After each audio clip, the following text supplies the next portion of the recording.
Sonic the Hedgehog 3. Yeah, this is going to be my spoiler-filled review for Sonic the Hedgehog 3. Never thought in my life I would ever do a spoiler review for a Sonic movie based on the response from my theater when I saw this, just based on how many Sonic fans there were. Sonic heads, as I dub them, or would they be Eggheads since Robotnik is Eggman? I figured this was the one to do the spoiler review for Sonic the Hedgehog 3, especially since there's some twists and turns and surprises here, especially in those mid-credits and post-credits scenes. So we're going to be deep diving here into Sonic the Hedgehog 3. If you have not yet seen Sonic the Hedgehog 3, I do have a spoiler-free review you can check out down below. It'll also be at the end of this video. So now let's talk some Sonic the Hedgehog 3.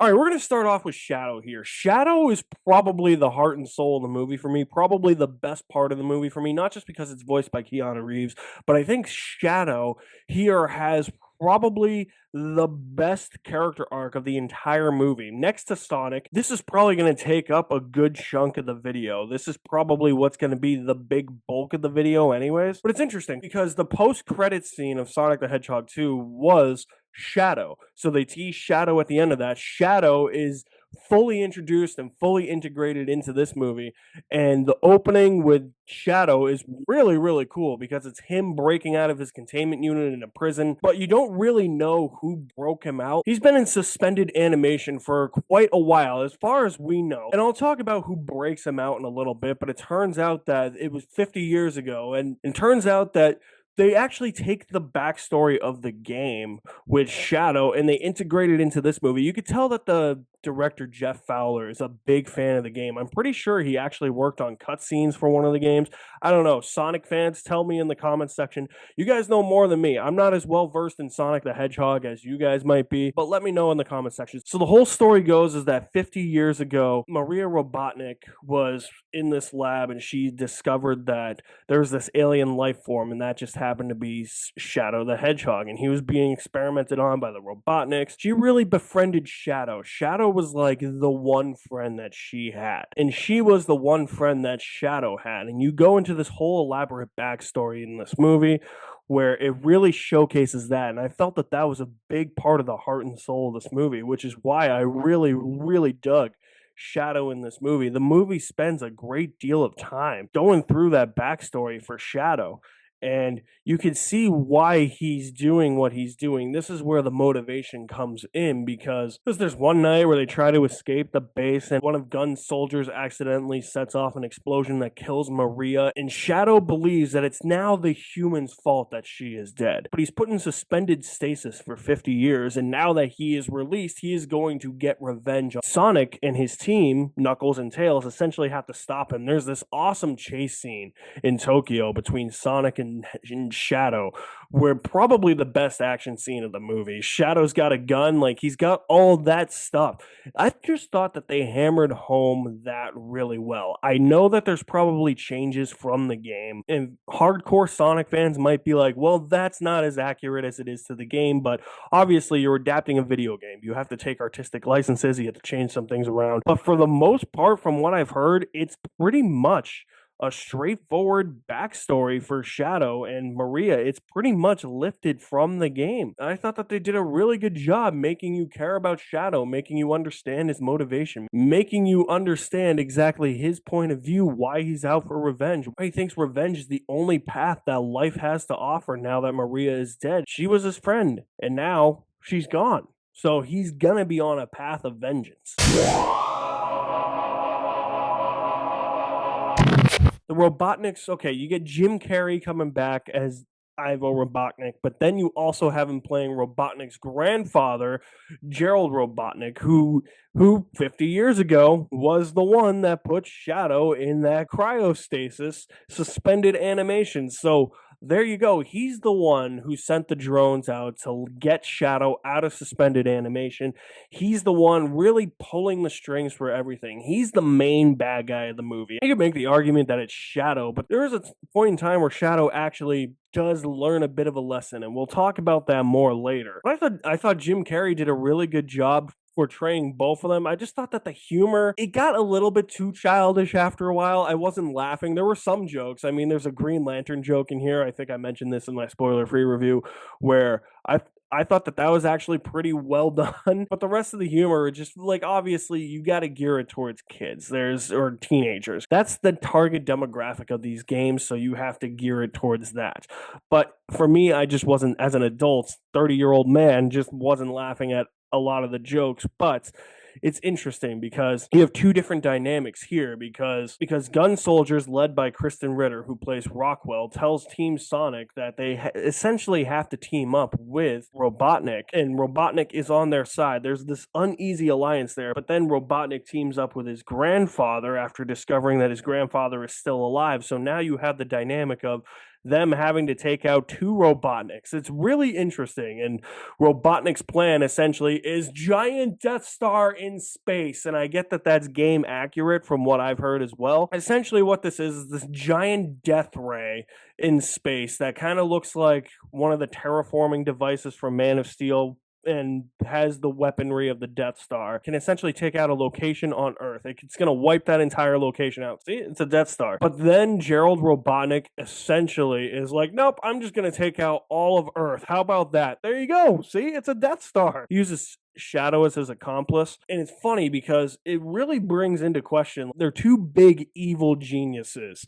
How is this going to work? And for the most part, it works until younger Robotnik realizes, you know what? He's a little bit crazy. I'm going to stop him. It's them against each other. They're each trying to stop each other, and Robotnik eventually the younger Robotnik has to team up with Team Sonic to take down older Robotnik. There's an interesting dynamic there. I think Jim Carrey plays both of them really well. They got the crazy mustaches too. It's classic Robotnik. It's the Robotnik that I remember when I played Sonic the Hedgehog on Sega Dreamcast. I only played one game though. I only played Sonic Adventure. And so I think that they handle that really well. It's just the humor isn't quite there for me. While I think that this movie had the best story in terms of Shadow and the two Robotniks reuniting, I wasn't really sold on there just being a giant Death Star in space, but I get that that is game accurate. Correct me if I'm wrong if it is not game accurate. That was kind of a little bit of a shaky point for me. But let's talk about Team Sonic in this. I really, really dig the dynamic between Sonic, Tails, and Knuckles. They each play their part. They're never like, oh, I'm better than you or something. Each of them knows their role within the team. It's that Sonic's the leader, Tails is the gadget guy, and then Knuckles is the other guy. I just like their team up. Like the fact that they can come up with a plan together. It's not just one of them coming up with a plan. Like, for instance, they have to infiltrate the G.U.N headquarters later on in the movie. And it's not just Sonic being like, okay, here's what we're going to do. It's the three of them coming up with an actual plan and them enlisting Tom and Maddie to help them as well. And if that's something that you were very skeptical about, the human characters in the last two Sonic movies, you'll be happy to know that it's mostly about the anthropomorphic animals in this. It's mostly Team Sonic, Shadow, and then the Robotniks. Of course, you have to have that human dynamic because it does take place on Earth. It doesn't take place on Sonic's world or anything like that, but I think eventually they're going to get there to where it does take place on Sonic's world. Sonic and Tails have always had a nice little friendship, but I think that the banter between Knuckles and Sonic is really fun, and it's also very tension-filled because at some point, Knuckles is probably going to snap. He's probably thinking this hedgehog is really annoying. I think there's a couple of instances where he even admits that, but for me, I thought that they were great. That's another big part of the movie. Next to Shadow, the heart and soul of the movie is Team Sonic, them teaming up, trying to take down Shadow, trying to take down the Robotniks. They work really well together, and I like that part of it. Okay, so the middle part of this movie, it really involves Team Sonic, Maddie, and Tom going on what they call a heist to G.U.N headquarters. Essentially what there is that there's these two key cards that Robotnik has that can activate the Eclipse Cannon, which is that Death Star thing in space. So they have one key card and they have to go get the other key card. They have to infiltrate the G.U.N headquarters in London. This was a really cool and interesting part of the movie because this was a really cool part of the movie, and I actually had something unexpected here. I mean, I should have seen it coming from a mile away, but Once the plan is enacted, Tom gets seriously injured and nearly killed by Shadow, and that really fuels Sonic's rage. But this whole thing is trying to get this key card, and there's a bunch of convergences here because you have Shadow converging on them, you have Kristen Ritter and her team converging on them, which I didn't think she was really needed. I thought Rockwell was kind of a waste of a character, but they have this really funny gag where they all get stuck to the floor and they're just kind of dragged around and they can't really break out. So I thought that that was a funny gag, but trying to get that key card and seeing what the plan was, I thought that that was cool. But really what the point of this part of the movie is the injuries to Tom and how it makes Sonic feel after a while. And when they lose the key card to Shadow, that's when Sonic goes on his complete rage, and we'll talk about that next. So Sonic is really heartbroken over the fact that Shadow almost killed Tom. And what he's going to do now, he's going to abandon Team Sonic. He's going to go get the Master Emerald, and he's going to overpower himself so that he becomes a rage-filled hedgehog. The Master Emerald is kind of like that thing in the Sonic games to me, at least like it's very similar to Super Mario or Zelda, where you have the Power Stars in Mario, you have the Triforce in Zelda, and then Sonic, you have the Master Emerald. So Sonic goes to steal the Master Emerald from Wade Whipple. There's this whole thing between him and Knuckles.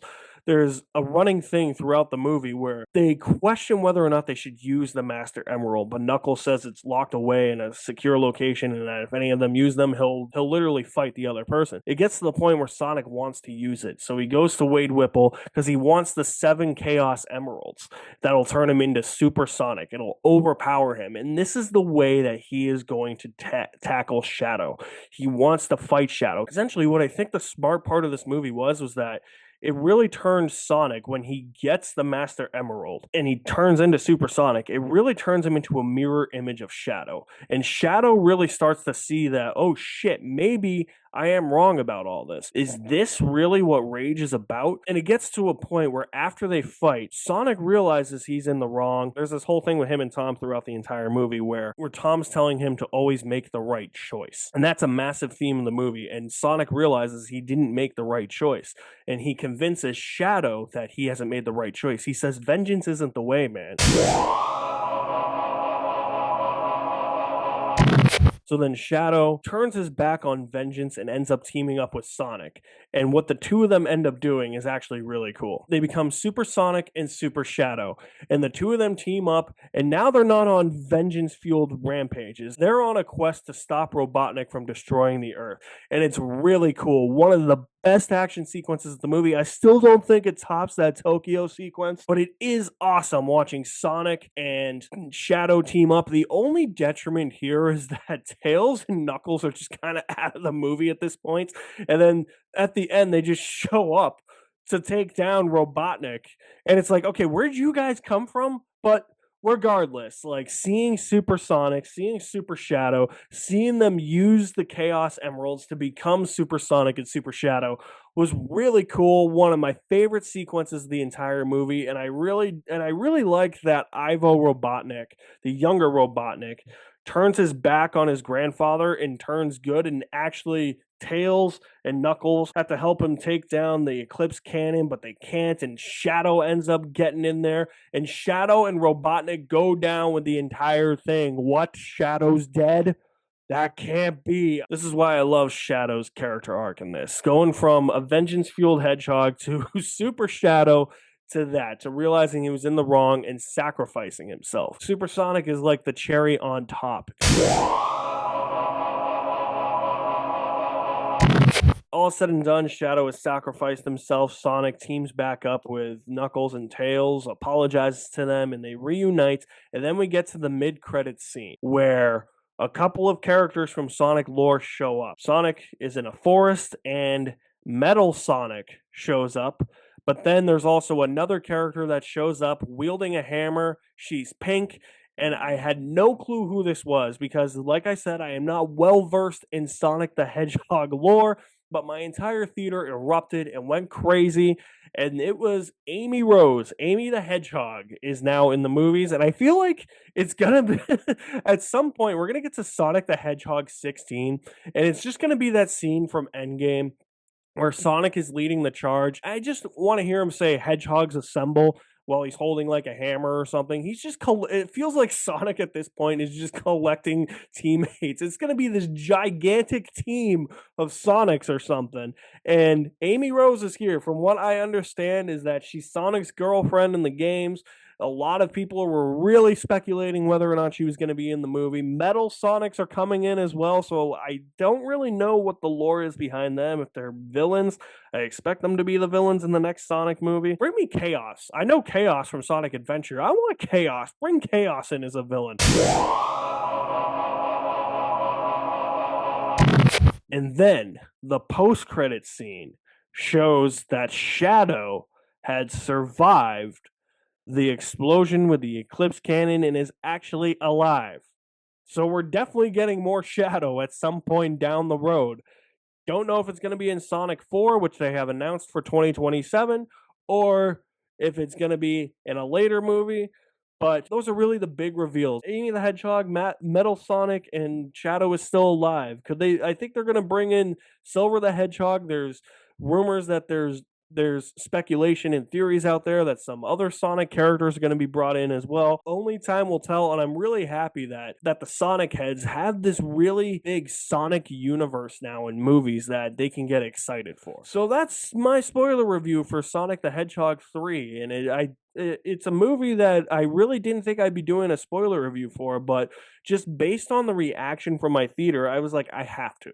And just to essentially talk about the mid-credit scene and the post-credit scene and how wild people went. People were even going wild when Shadow showed up. So that is my spoiler-filled review for Sonic the Hedgehog 3. If you have seen it, what was your favorite part of Sonic the Hedgehog 3? Let me know in the comments below. I'll leave my link to my website in the description below as well. You guys are the best. Thank you for watching. My name is Alex Madden, and I will see you at the movies somewhere.